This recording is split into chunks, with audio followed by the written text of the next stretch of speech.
Ward number 1 થી 6 માં ભુજ નગરપાલિકામાં ટોટલ 24 સીટની આજે મતગણતરી કરવામાં આવી, જેમાં ઓલરેડી એક બિનહરીફ હતી, ના સિવાય 7 ભારતીય જનતા પાર્ટી, 13 સીટ ભારતીય રાષ્ટ્રીય કોંગ્રેસ અને 3 AIMIM પક્ષને મળે છે.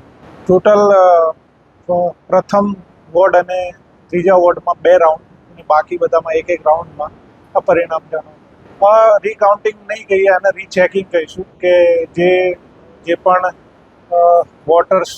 વોટ બાબતે કોઈને સંખ્યા બાબતે પ્રશ્ન હતો તો નવેસરથી આપણે એમને ચેક કર્યું એટલે એને રીચેકિંગ કહીશું, રીકાઉન્ટિંગ નહીં કહીશું.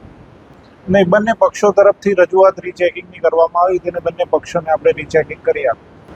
બસ જે મતગણતરીની જે પ્રક્રિયા હતી એ શાંતિ રીતે પૂર્ણ થઈ ગઈ છે, એ માટે બધાનો આભાર.